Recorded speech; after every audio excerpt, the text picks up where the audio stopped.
Turín, a comienzos del siglo XX, nació un joven que el mundo llegaría a conocer como Pier Giorgio Frassati. Provenía de una familia acomodada. Su padre, Alfredo, era un periodista de gran influencia y más tarde embajador de Italia en Alemania. Su madre, Adelaida, era una mujer de sensibilidad artística, pintora y dedicada a la vida cultural. La familia gozaba de prestigio, de comodidades y de reconocimiento social. Sin embargo, en medio de aquel ambiente burgués, Pier Giorgio decidió vivir de una manera radicalmente distinta, con sencillez, alegría y una fe ardiente que lo transformaron en un testigo excepcional del Evangelio. Desde pequeño, mostró un carácter vivaz y enérgico. Le apasionaban los deportes, en especial el alpinismo y las largas excursiones a las montañas. Para él, escalar una cima no era solo un reto físico, sino también un símbolo espiritual.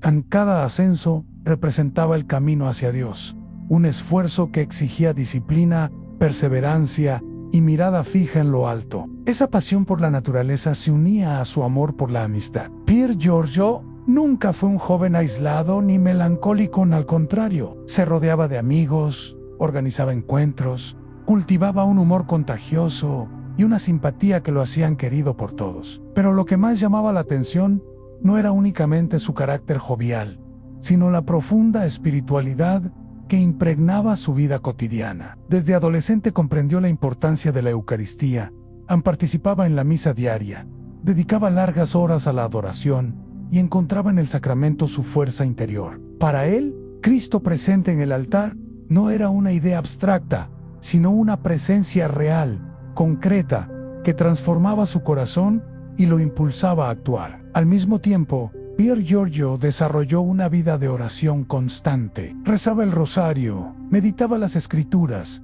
y buscaba en cada jornada un momento de silencio para hablar con Dios. A pesar de tener una agenda llena de estudios, deportes y compromisos sociales, nunca descuidaba esa relación íntima con Cristo. Su espiritualidad no lo apartaba del mundo, al contrario, lo lanzaba hacia él con más pasión y con un sentido de misión. En medio de una sociedad marcada por desigualdades y tensiones políticas, Pier Giorgio fue descubriendo la llamada al servicio de los más pobres. Mientras muchos de sus compañeros se preocupaban solo por fiestas o diversiones, él recorría los barrios humildes de Turín, llevando comida, consuelo y compañía. Su fe no era pasiva, se traducía en acción concreta, en caridad silenciosa y en gestos ocultos que solo se revelarían después de su muerte. Esta primera etapa de su vida nos muestra a un joven íntegro, capaz de unir la vitalidad de la juventud con la profundidad de la fe. En Pier Giorgio no existía contradicción entre disfrutar la vida y ser santo. Él encarnaba la alegría de quien ha encontrado un sentido más alto, el gozo de quien sabe que cada instante, cada amistad y cada risa pueden convertirse en caminos hacia Dios. Por eso, cuando lo vemos escalando montañas o compartiendo bromas con sus amigos, debemos entender que en el fondo de todo latía un corazón profundamente unido a Cristo. Esa unión es la clave que explicará sus decisiones, sus gestos y, finalmente, su legado como el hombre de las bienaventuranzas. Mientras la mayoría de los jóvenes de su edad soñaban con éxito, dinero o aventuras pasajeras, Pier Giorgio Frassati vivía una misión mucho más profunda. Su vida universitaria en Turín estuvo marcada por un compromiso serio con el estudio de la ingeniería de minas, una elección que no fue casual. Él quería conocer a fondo la realidad de los trabajadores, para luego servirlos mejor y defender su dignidad. Su mirada estaba siempre puesta en aquellos que menos tenían, en los que sufrían en silencio bajo el peso de la pobreza y la indiferencia social. Pier Giorgio comprendía que la fe no se podía encerrar en los templos, que el Evangelio no era únicamente un conjunto de rezos o ritos, sino una fuerza viva que debía transformar la sociedad. Por eso se involucró activamente en movimientos políticos y sociales de inspiración cristiana, siempre defendiendo la justicia y la verdad. Su compromiso no se limitaba a discursos, era un hombre de acción, un joven que ponía en práctica lo que proclamaba. Uno de los rasgos más impresionantes de Pier Giorgio fue su caridad oculta. No buscaba reconocimiento ni aplausos. Muchas veces se privaba de pequeñas comodidades personales para poder ayudar a otros. Caminaba largas distancias por las calles más humildes de Turín para visitar enfermos, llevar medicinas, entregar ropa o simplemente sentarse al lado de alguien que estaba solo. Lo hacía en silencio, con una sonrisa, sin esperar nada a cambio. Para él, servir era una manera concreta de amar a Cristo. Su espiritualidad era profundamente eucarística. Se confesaba con frecuencia, participaba de la misa diaria y pasaba noches enteras en adoración. Esa fuerza interior lo impulsaba a mantener siempre la alegría, incluso en medio de las dificultades. Sus amigos lo describían como alguien de corazón ardiente, capaz de contagiar entusiasmo y esperanza en cualquier situación. No imponía su fe a gritos, la transmitía con naturalidad, con el ejemplo, con la coherencia entre lo que creía y lo que vivía. Pier Giorgio también fue un joven apasionado por la fraternidad. Fundó con sus amigos un grupo al que llamaron los tipos alegres. Se trataba de un círculo de amistad en el que compartían excursiones, deportes y risas, pero también oración y servicio. Esa mezcla entre alegría y compromiso espiritual fue su sello en demostrar que la santidad no es tristeza ni renuncia estéril, sino la expresión más alta de la verdadera alegría. El corazón de Pier Giorgio estaba marcado por las bienaventuranzas del Evangelio. Vivía la pobreza de espíritu al no apegarse a los lujos. Vivía la mansedumbre al tratar a todos con respeto. Vivía la misericordia al perdonar y acompañar a los demás. Vivía la justicia al alzar la voz por los más débiles. Sus amigos solían decir que era un joven normal y al mismo tiempo extraordinario. Normal porque compartía juegos, deportes y conversaciones como cualquiera. Extraordinario porque todo lo hacía con un amor sobrenatural, con la mirada fija en Cristo. En esta etapa de su vida, Pier Giorgio nos muestra que la santidad no está reservada para los claustros o los altares, sino que puede vivirse en las universidades, en las calles, en la vida cotidiana de cualquier joven que decida tomarse en serio el Evangelio. Su ejemplo derrumba la falsa idea de que seguir a Cristo significa perder la alegría en Él.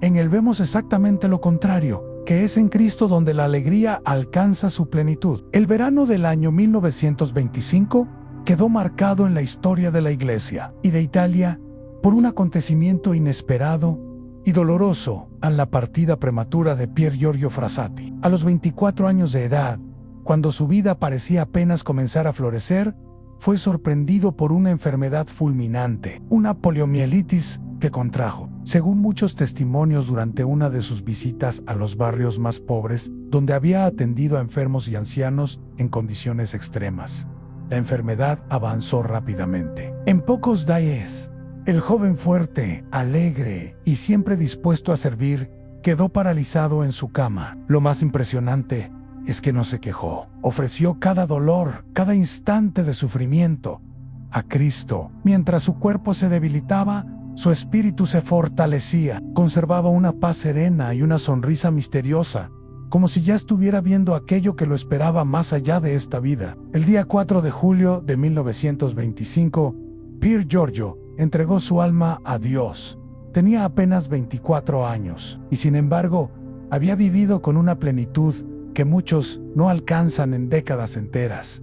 Su muerte causó un profundo impacto. Su familia, que pertenecía a una clase acomodada, esperaba un funeral discreto, limitado a conocidos y parientes. Pero lo que ocurrió fue algo completamente distinto. Cuando el féretro salió a las calles de Turín, una multitud inmensa lo acompañaba. Miles de personas humildes, aquellos a quienes Pier Giorgio había servido en silencio, se presentaron para despedirlo. Pobres, obreros, enfermos, madres, con niños en brazos.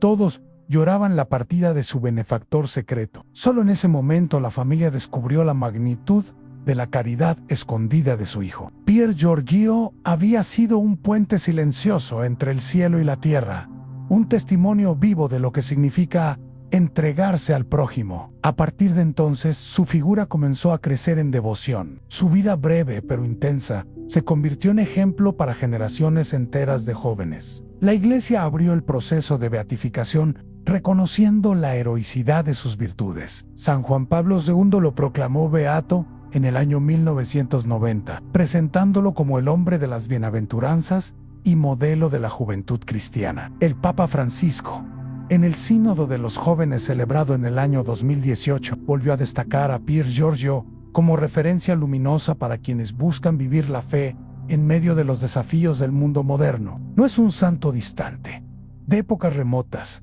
sino un joven que amó el deporte, la montaña, la amistad y la aventura, y que en medio de todo eso supo mantener el corazón centrado en Dios. El legado de Pier Giorgio Frassati no se limita a las páginas de la historia. Su ejemplo sigue inspirando a jóvenes en todo el mundo, que encuentran en él un testimonio de que la santidad es posible en la vida cotidiana, sin renunciar a la alegría ni a los sueños. Su famosa frase, vivir sin fe, sin un patrimonio que defender, sin sostener una lucha continua por la verdad, no es vivir, sino ir tirando, se ha convertido en un lema que invita a todos a no conformarse con la mediocridad. Hoy, Pier Giorgio es recordado como el patrono de los jóvenes y de los montañistas, un beato que continúa atrayendo multitudes hacia Cristo. Su sonrisa, congelada en las fotografías de su corta existencia, es un recordatorio de que la verdadera felicidad